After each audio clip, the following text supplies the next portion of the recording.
Saya diberikan tema di dalam 1 Korintus pasal 1 ayat 31, yaitu bermegahlah di dalam Tuhan. Bapak Ibu yang diberkati oleh Tuhan, ayat ini merupakan surat Rasul Paulus yang pertama kepada jemaat di Korintus.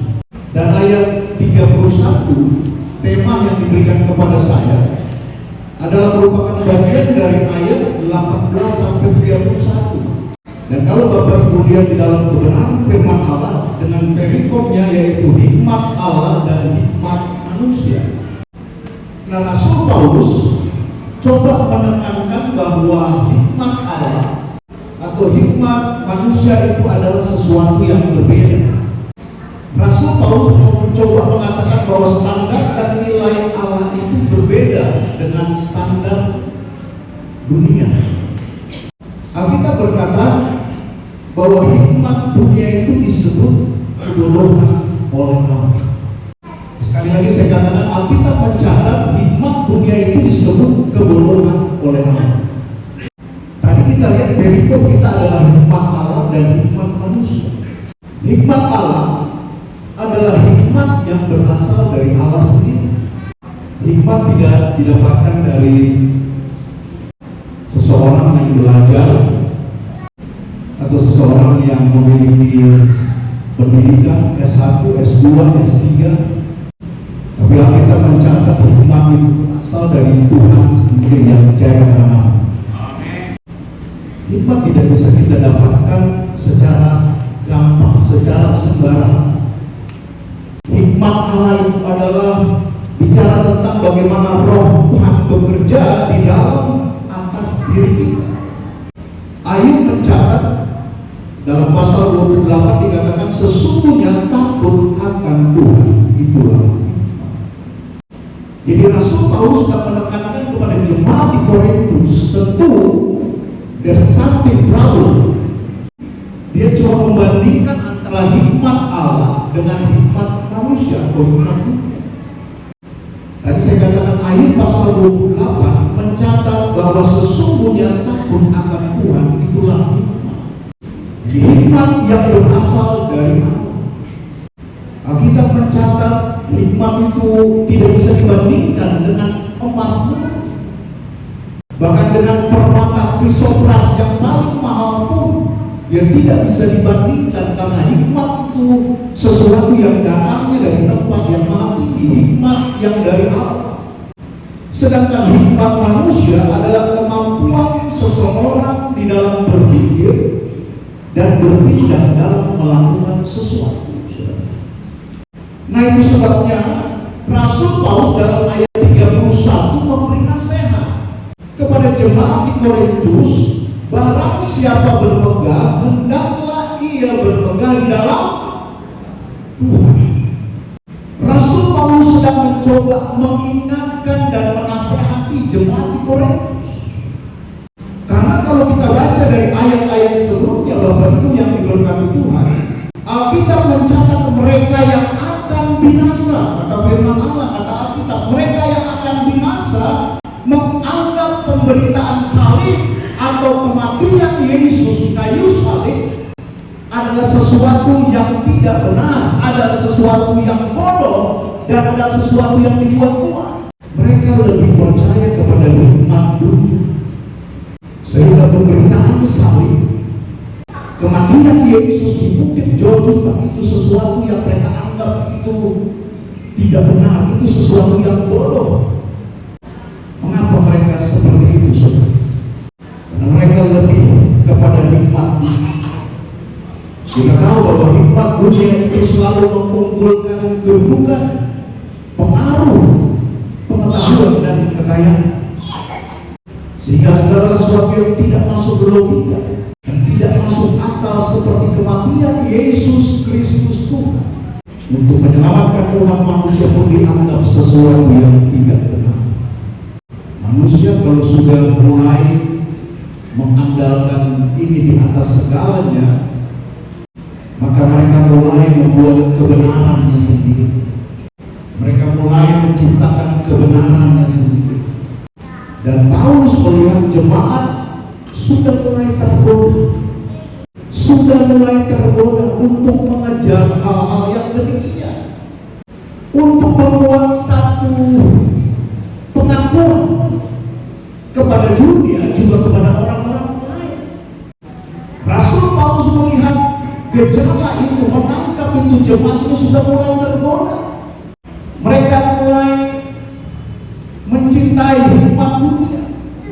Tadi saya katakan hikmat dunia itu bicara tentang kedudukan, pengaruh, pengetahuan, kekayaan. Kalau seseorang sudah mulai mementingkan hal-hal itu, hal-hal yang dari Allah itu sudah mulai bergeser, sudah mulai dikesampingkan. Itu sebabnya dia berkata dalam ayat 31. Makanya perikopnya ayat 18 sampai 31, perikopnya hikmat Allah dan hikmat manusia. Dan Rasul Paulus berkata, kalau mau bermegahlah di dalam Tuhan. Yang setuju dengan pernyataan Rasul Paulus katakan amin. Itu sebabnya kalau kita lihat satu ayat di dalam Yeremia pasal 9 ayat 23 dan 24, saya bacakan. Beginilah firman Tuhan. Janganlah orang bijaksana bermegah karena kebijaksanaannya. Janganlah orang kuat bermegah karena kekuatannya. Janganlah orang kaya bermegah karena kekayaannya. Tetapi siapa yang mau bermegah, baiklah bermegah karena yang berikut, bahwa ia memahami dan mengenal aku, bahwa akulah Tuhan yang menunjukkan kasih setia, keadilan dan kebenaran di bumi. Sungguh semuanya itu kusukai. Demikianlah firman Tuhan. Bapak Ibu Saudara yang dikasihi oleh Tuhan, ayat ini berkata bahwa siapa yang mau bermegah, baiklah bermegah karena yang berikut. Sama dengan statement dan pernyataan dari Rasul Paulus. Yeremia 24 berkata bahwa ia memahami. Orang yang bermegah karena Tuhan dan untuk Tuhan dikatakan bahwa ia memahami. Memahami itu artinya mengerti segala keinginan, kehendak dan perintah yang Allah mau dalam hidup kita. Saya pernah kasih tugas kepada salah satu pegawai saya di gereja. Saya katakan begini, besok kamu lakukan ini dan kerjakan ini. Saya kasih urutan-urutan pekerjaannya. Dan saya bilang, saya tanya, apa kamu sudah paham semua? Dia bilang, sudah Pak. Kamu lihat urutan-urutan pekerjaan yang saya kasih. Lakukan sesuai dengan urutan-urutan pekerjaan. Kamu sudah paham? Sudah. Oke, lakukan. Dia paham untuk melakukan karena dia sudah mengerti maunya saya. Dia sudah mengerti apa yang mau dia lakukan untuk kehendak saya. Begitupun Yeremia 24 katakan bahwa ketika kita bermegah karena yang berikut, bahwa ia memahami dan mengenal aku. Seberapa jauh kita memahami dan mengenal dia? Kalau kita tidak dapat memahami dan mengenal dia dengan benar, bagaimana mungkin kita dapat melakukan segala kehendaknya? Bahwa akulah Tuhan yang menunjukkan kasih setia, keadilan dan kebenaran di bumi. Tuhan berkata, I am the way, the truth and the life. Jadi ketika kita mengenal dia, bahwa dia Tuhan yang menunjukkan kasih setia, keadilan dan kebenaran di bumi, semuanya itu sungguh kusuka. Artinya bahwa seseorang yang memiliki hikmat Allah adalah orang yang memahami betul dan mengenal siapa Allah yang dia sembah, termasuk dengan kehendaknya, keinginannya.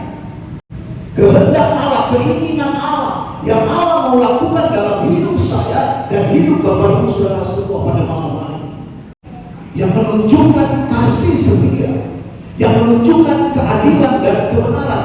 Bukan kebenaran yang kita buat sendiri, bukan keadilan yang kita buat sendiri, tapi keadilan dan kebenaran standarnya Allah. Itu sebabnya Rasul Paulus berkata, standar dan nilai Allah berbeda dengan standar dan nilai dunia. Jangan kita buat kebenaran kita sendiri. keadilan menurut versi kita sendiri.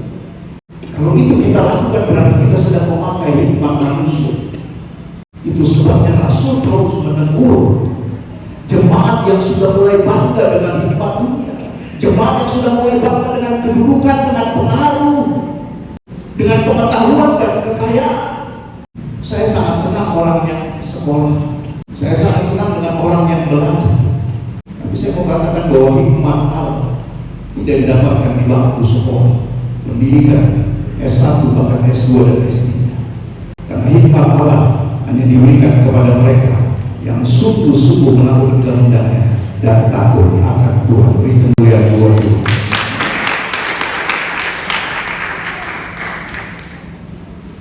Hikmat Allah tidak bisa didapatkan dengan cara apapun. Berarti orang yang memiliki hikmat Allah adalah orang yang hidup takut akan Tuhan.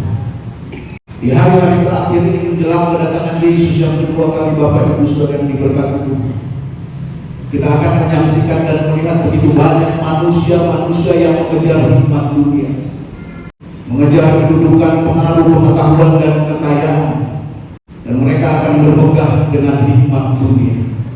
Bahkan seperti saya katakan tadi, mereka akan melakukan keadilan dan kebenaran menurut versi mereka sendiri.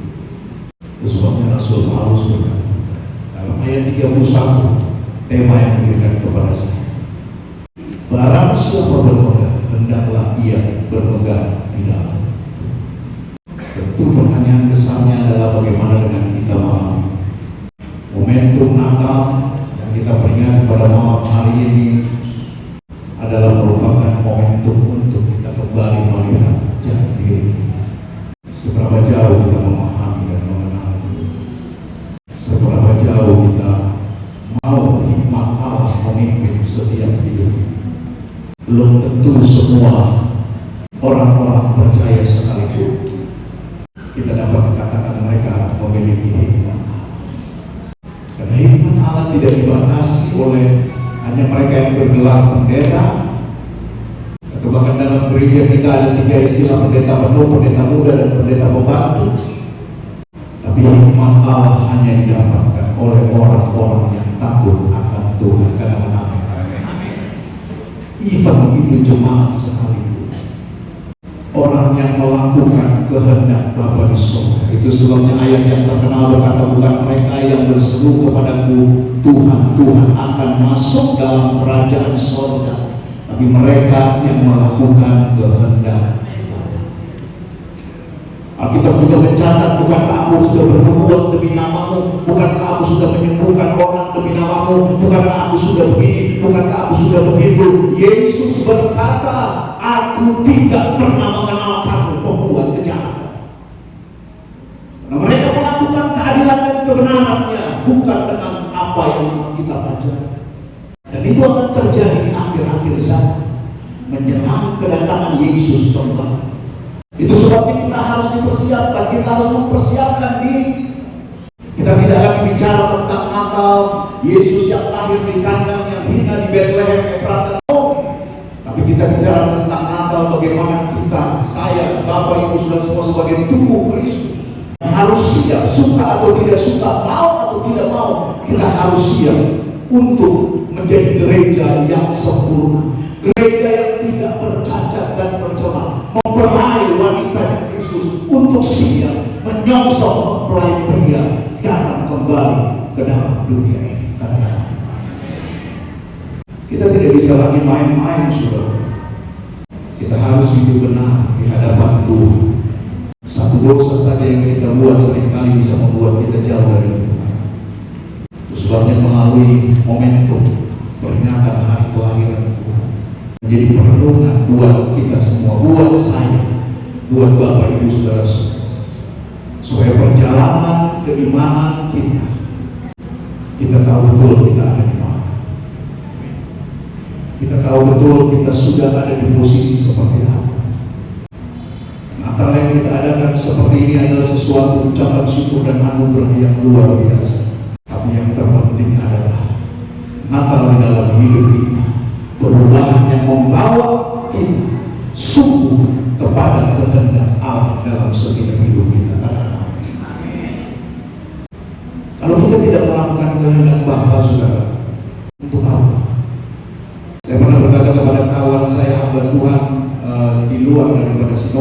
GBI saya katakan, Anda boleh beribadah 4 kali, 5 kali, 1 minggu, 6 kali.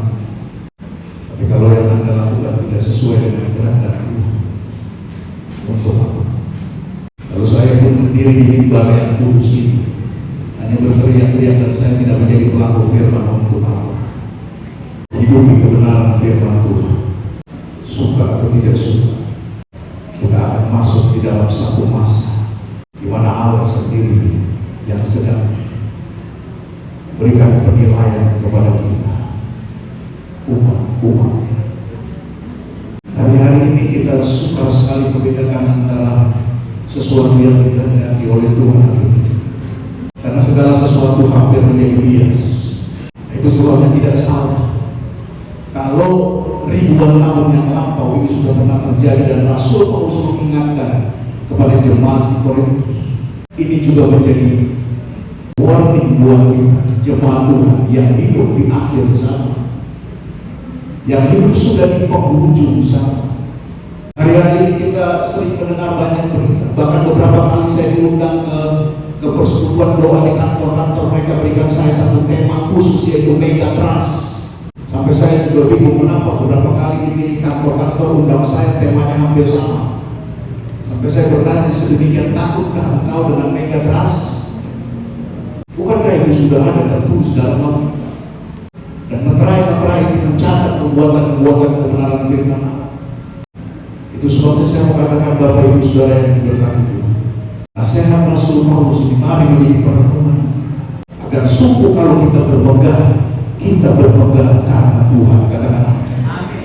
Karena hidup saya dan hidup saudara itu hanya anugerah Tuhan, hanya kemurahan Tuhan.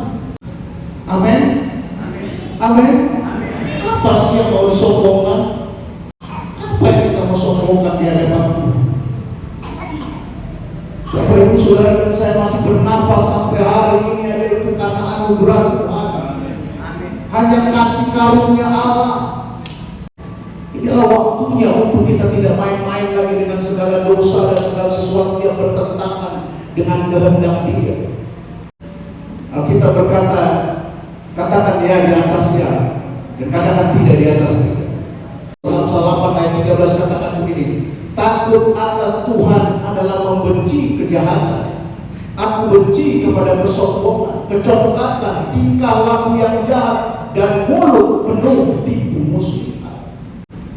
Ini juga merupakan bagian dari 6 perkara yang dibenci Tuhan. Saudara lihat dalam kitab Amsal ditulis ada 6 perkara yang dibenci Tuhan, dengan 7 perkara yang menjadi kekejian bagi hati. Dan kalau kekejian atau hal yang dibenci Allah itu dilakukan oleh orang yang percaya, betapa menyakiti hati Allah. Dan apakah dia sedang bermegah dalam namanya yang kudus? 6 perkara bahkan 7 perkara dikatakan Amsal 6 ayat 16-19. Dikatakan yang pertama, mata sombong, lidah dusta, tangan yang menumpahkan darah orang yang tidak bersalah, hati yang membuat rencana-rencana yang jahat. Sebelum kita membuat sesuatu, sebelum kita mengeluarkan perkataan kita, kata firman Allah, Allah sudah tahu. Kita baru merencanakan sesuatu, Allah sudah tahu. Mungkin kita sesama kita manusia tidak tahu, tapi Allah sudah tahu. Saya pernah katakan di jemaat yang saya pimpin, saya katakan, Bapak Ibu semua yang hadir di sini, ratusan orang yang ada di ruangan ini, saya katakan di jemaat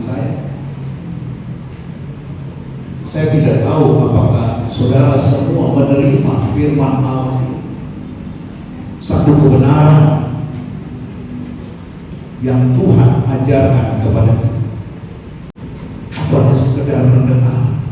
Kemudian dari hari Senin sampai hari Sabtu kita hidup lagi tidak dalam kebenaran. Hanya ada di gereja 2 jam, kita hidup dalam kebenaran. Setelah itu kita hidup lagi dalam kebohongan. Lalu untuk apa? Untuk apa, saudara? Saya katakan kepada jemaat saya bertanggung jawab untuk memastikan Anda semua masuk dalam kerajaan surga. Itu sebabnya kalau saya berikan sesuatu kebenaran firman, karena itu bagian tanggung jawab saya sebagai seorang gembala. Tidak mau ada satu orang pun yang tertinggal. Tidak mau ada satu orang pun yang akhirnya terhilang, meninggalkan Tuhan, meninggalkan Yesus sebagai Tuhan dan Juru Selamat. Saya tidak akan pernah bangga dengan jemaat yang saya pimpin dan kemudian bertambah sekian, tapi ujung-ujungnya nanti hanya 50-60% yang masuk dalam kerajaan surga dan yang lainnya tidak jelas kemana.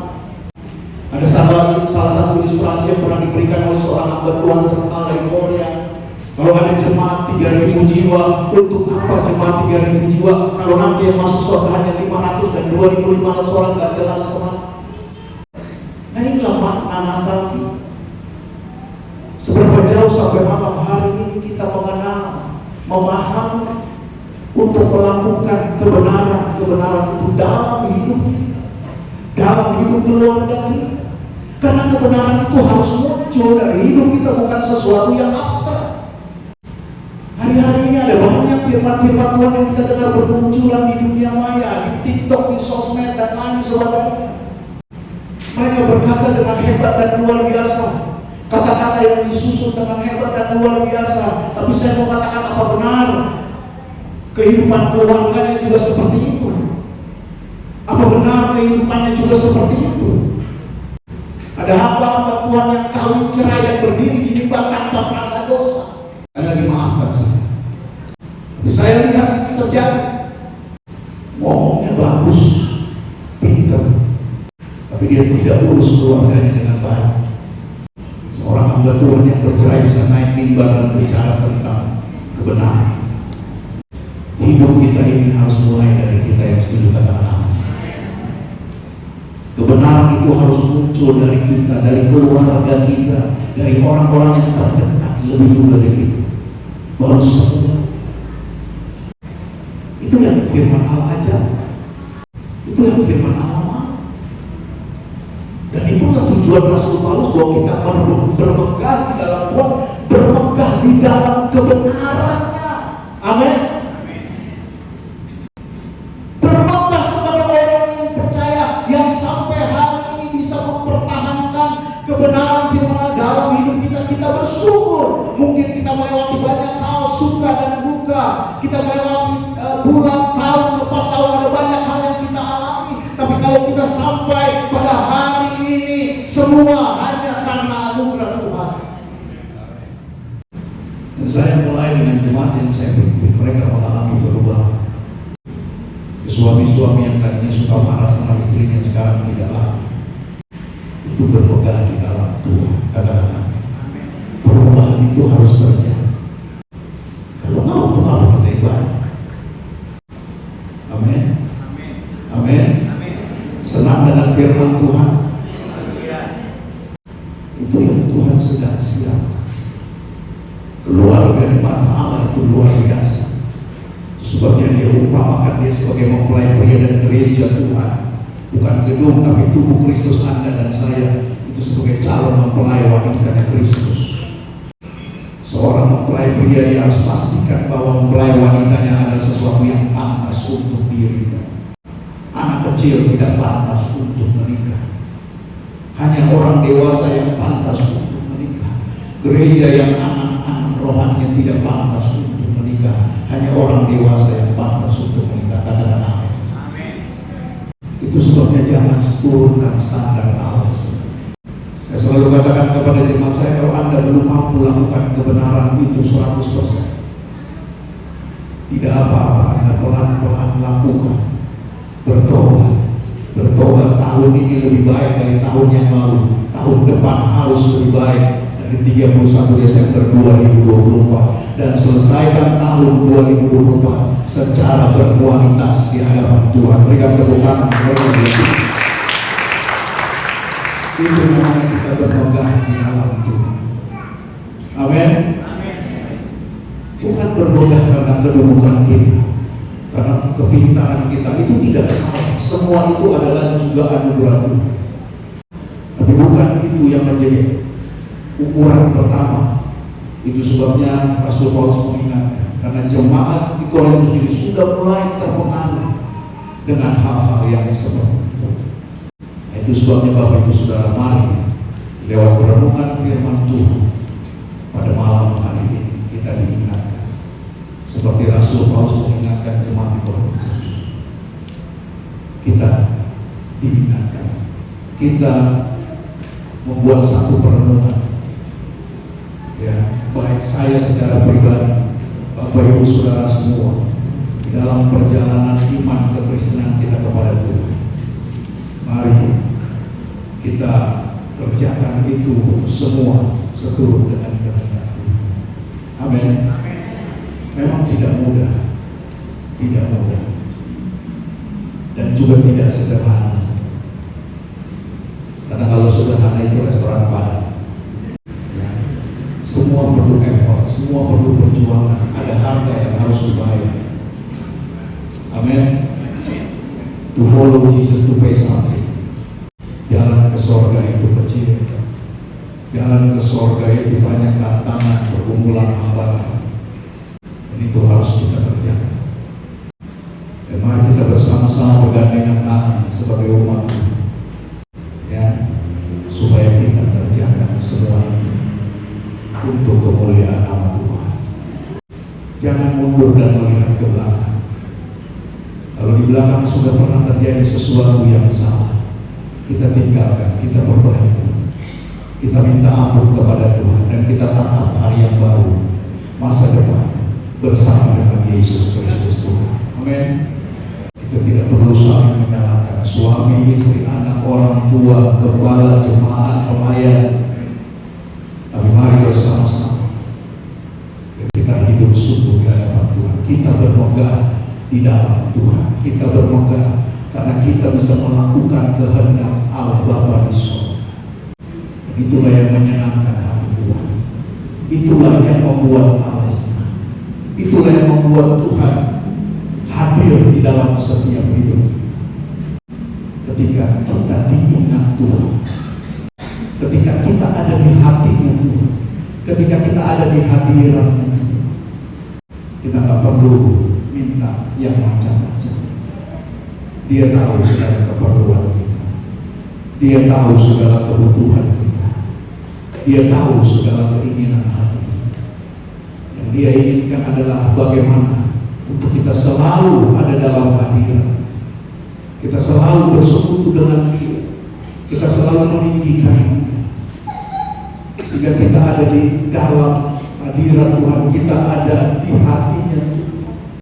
Saudara, kalau saudara mengasihi seseorang, ketika Anda sedang pergi, Anda sedang makan, pasti Anda ingat orang yang Anda kasih. Dan Anda pasti tanya, kamu mau apa, mau dibawakan apa. Kalau Anda sedang makan, mau dibungkuskan makanan apa, mau dibawa makanan apa. Karena orang itu ada di hatimu. Tuhan ada di hati kita. Tapi lebih hebat lagi kalau kita ada di hati Tuhan. Malam hari ini kita mau pasti, kita mau bermegah di dalam. Amin. Amin. Saya mau Bapak Ibu Saudara yang dikasihi